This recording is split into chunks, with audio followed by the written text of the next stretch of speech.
As an 80s baby, y'all, growing up in the US during the 90s, 2000s, it was a great time. Affirmative action was popping, scholarships were popping, Saturday school was a full thing, Boys and Girls Club. Like, it was a good time as a Black girl living and growing up in America. But it's not like that no more. It's just not. And I want to talk about what I love most about living outside of the US today. So welcome. If you're new here, my name is Ashley.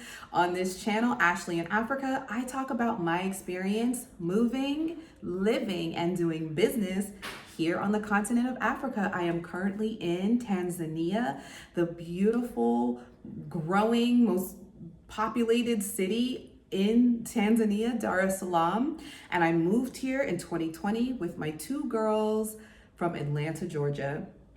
I've lived all over the US in many metropolitan cities, including Atlanta, New York, Miami, LA, St. Louis, and I'm just so happy to be on this continent in 2022, okay? Because it's giving ghetto.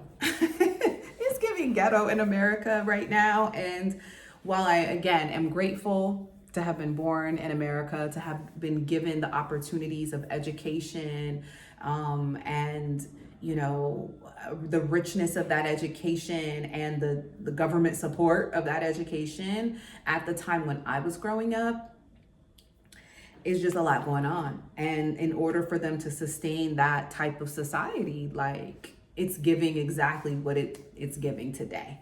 And it's a lot, right? So I want to talk about the things that I love most about living outside of the US in this video. And so I have some notes. So as I walk through them, I'll be looking down, and that's just how we do. So number one reason why I love living outside of the US today is being a part of a family-centered culture.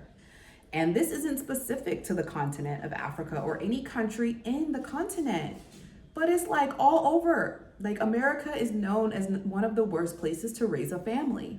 It comes up constantly. And when I was pregnant with my youngest daughter, when I would see those articles, like, I would see them, I would get a feeling, and then I would just kind of go about my day.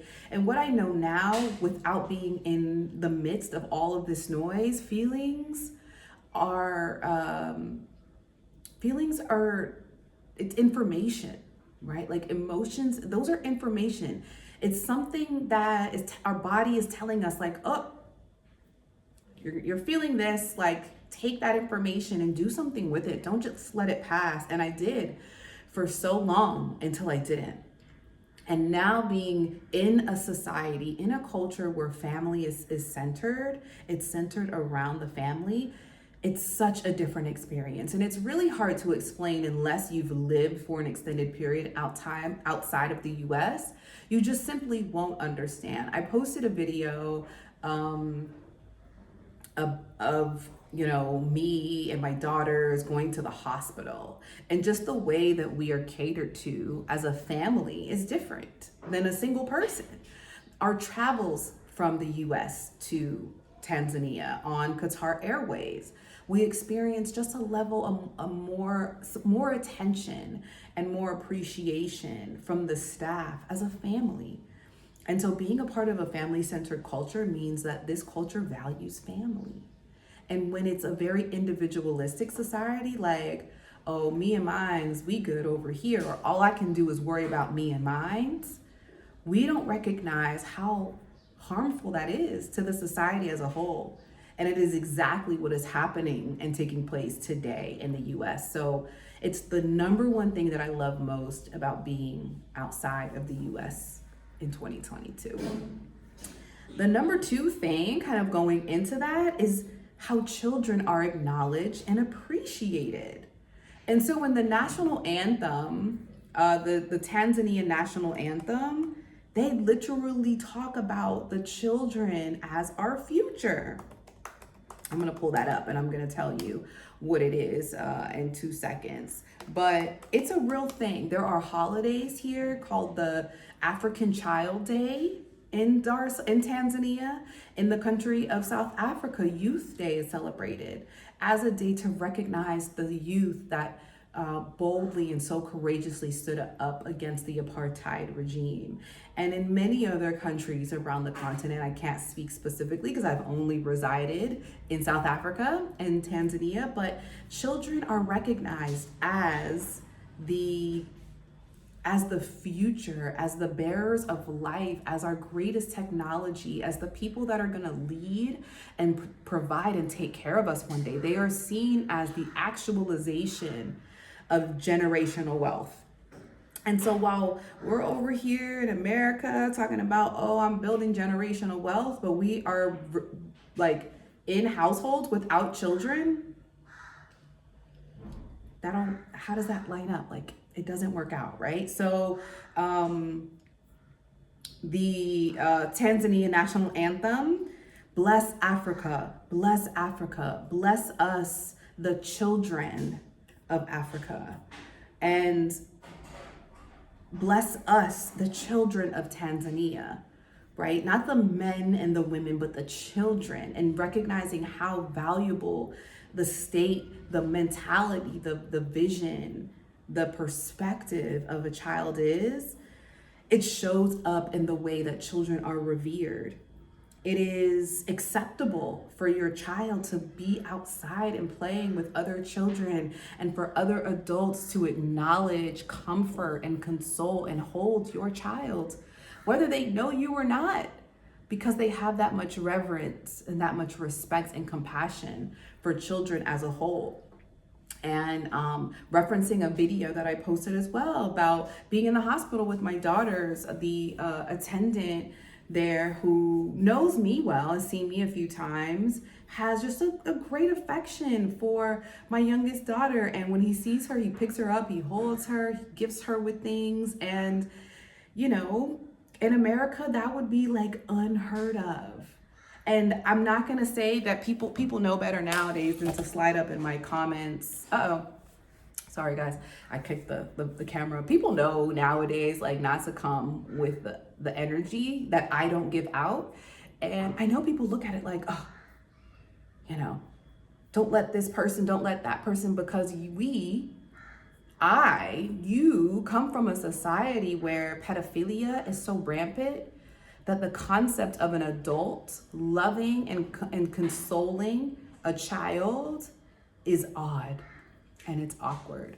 But in fact, it is exactly how you grow and build a nation, because children need compassion, they need consoling, they don't need to be isolated from their community.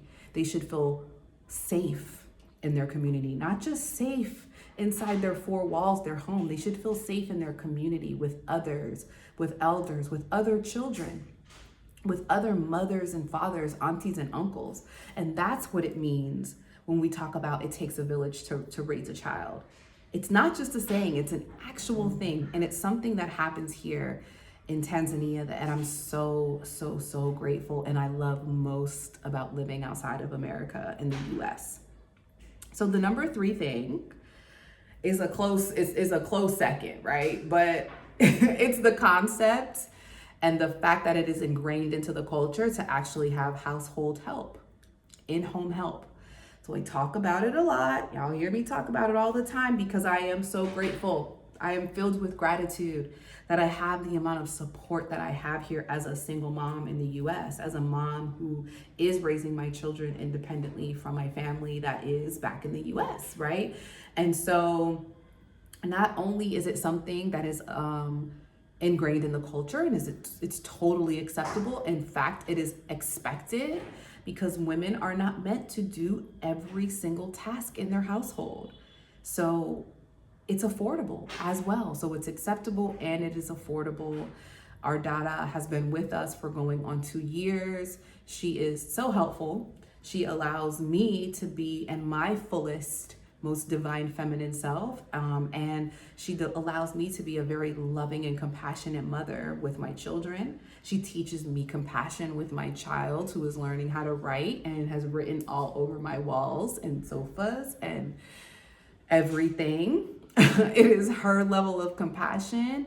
and patience that helps me to see that and to be more of that and to remember that that is innately who I am. And so it's customary, it's cultural, and it is affordable. And so I talk about it in a previous video, but I will do another video breaking down my household expenses and the cost of living for me here in Dar es Salaam. But it is extremely affordable and something that I recommend every mother have once they come to the continent. And it is widely acceptable, not only in the continent of Africa, in much of Europe and South America, Central America, and it's affordable. Only in the US are we expected to do it all, right? And if you're not doing it all, that you have to be elite or wealthy to be able to do that. And so, nah, that's not what we do, right? Not here. And can you tell I'm grateful for her? Because I am so grateful. I am so grateful. And going into that, it has improved the quality of my life. The quality of life here in Tanzania it's everything. There is an ease here. So today is Eid, Eid al-Hajj, Eid Maburaka, or they say here Maburaka. In the US, I think it's Mubarak. And these holidays are celebrated. Every holiday, every religious holiday is celebrated. So if you are a Christian, if you are a Muslim, these holidays are celebrated nationally. And that respect, that reverence for your neighbor is real. It's not just something that is convenient or a scripture that is conveniently said in church to describe somebody who believes the same that you do, that you should respect them. No, you can respect your brother, your sister, regardless of what religion they practice. And the peace that comes with that is so present in just the day-to-day quality of life that translates to everything else, right? Holidays, the weekends start about Friday at noon, and it doesn't let up till about, Monday at 8 a.m., right? Like nobody is stressed out on Sunday preparing their day for Monday. No, people are going out partying, doing what they do, spending time with family up until the sun sets on Sunday night. And then they go to work when they go to work. They go to school when they go to school. And it's just a beautiful thing. International travel is common for anyone that's in the middle class coming to this continent and this country, and even in South Africa.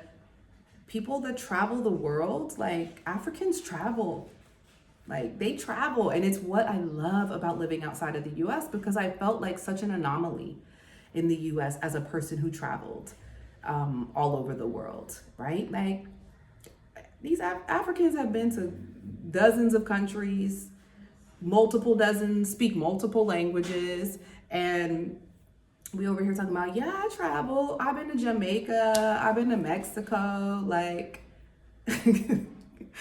these Africans have been to Australia, to Europe, Canada, Germany, Berlin, Brussels, Turkey, Lebanon, Dubai, Maldives, on and on and on, right? So that quality of life is a real thing.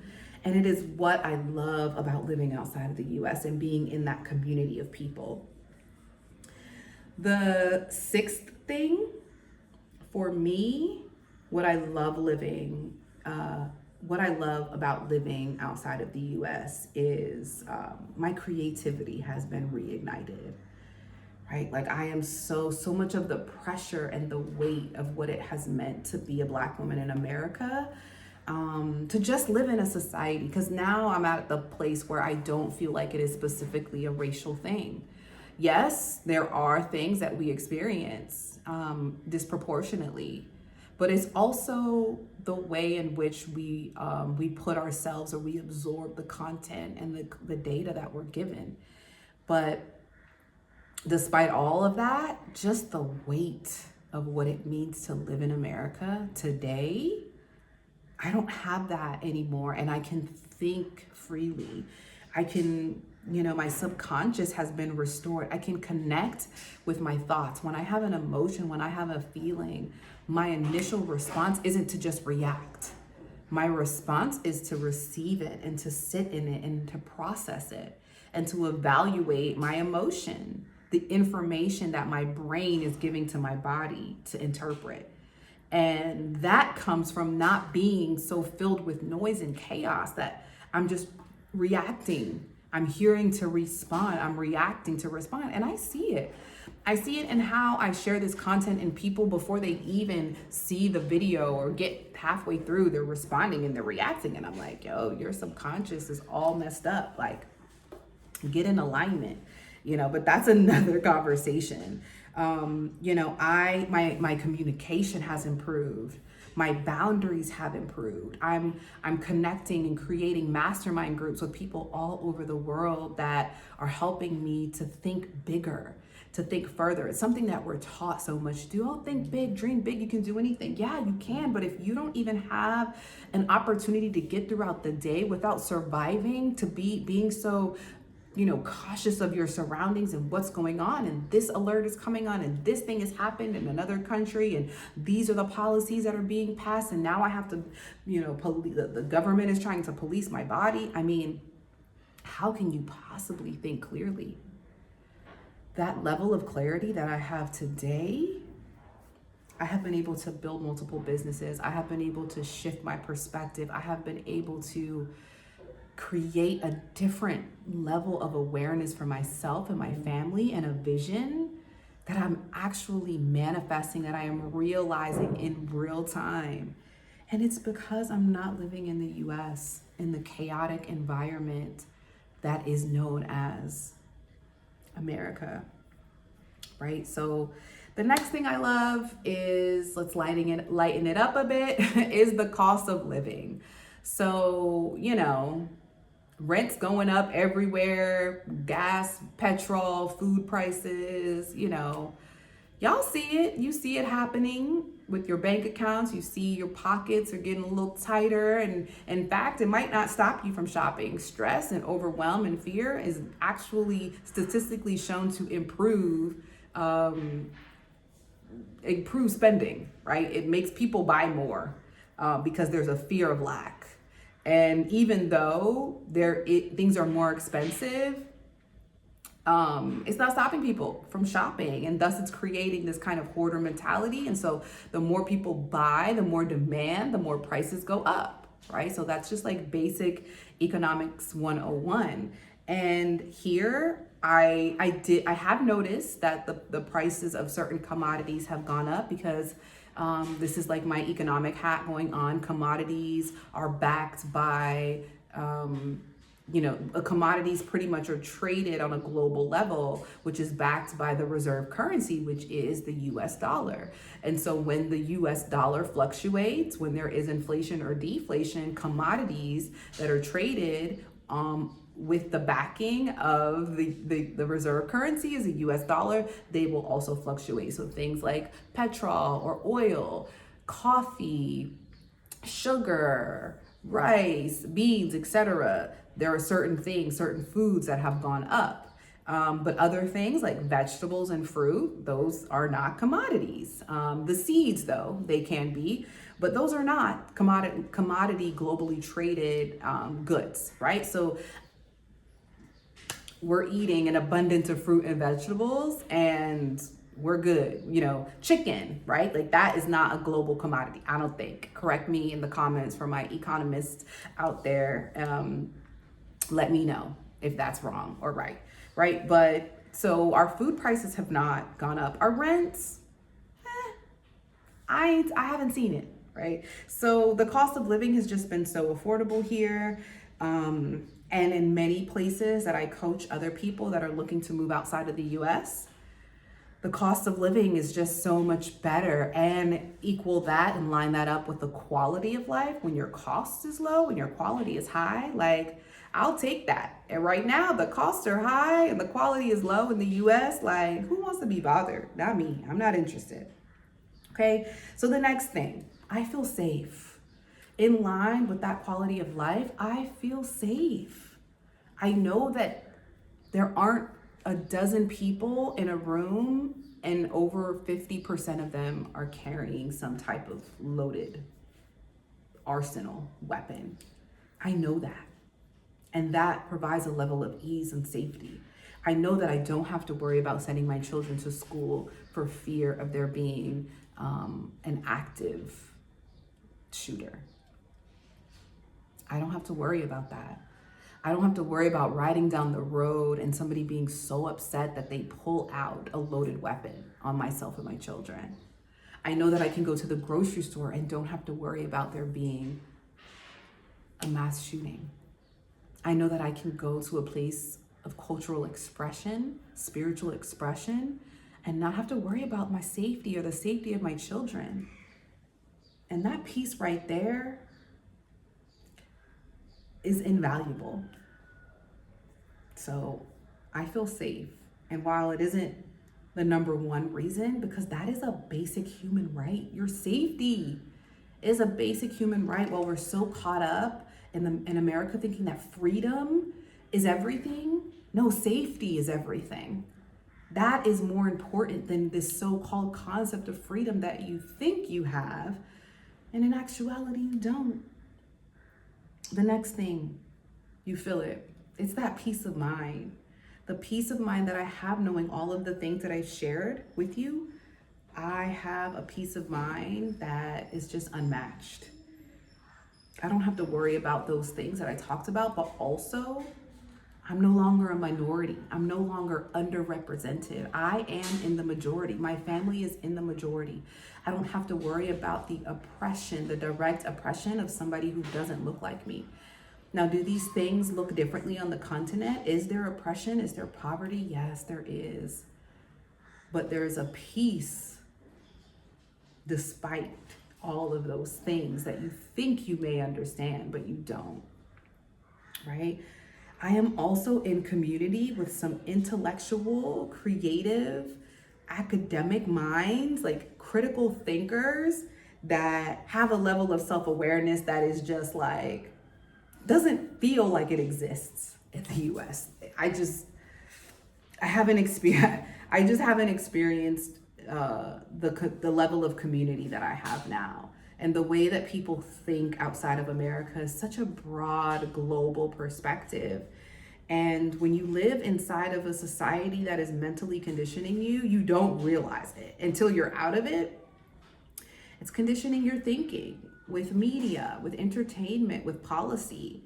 You think you're thinking these things on your own, but in fact, you are being taught and instructed how to think, how to be, how to vote, how to position yourself in a social way. And being outside of America, I recognize how much conditioning was happening to me and how much I've been able to break out of that being in community with people who think differently, critically, more broadly, with a level of empathy and compassion that I am so grateful to be learning right now. And the last thing, as this video is getting really long, is I have reconnected with my higher self living outside of the US.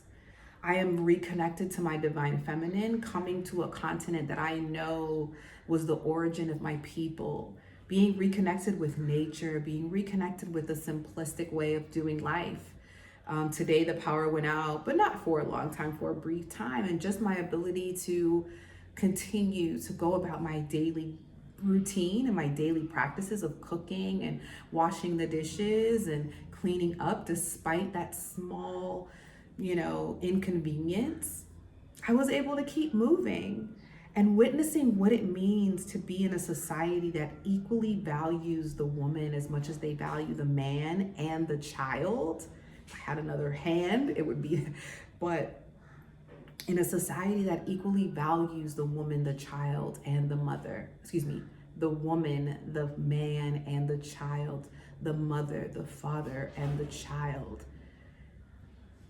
There are no words for what that feels like. And so I hope this was valuable for you. If you enjoyed it, please be sure to like it and share it with someone that would also find value in it as well.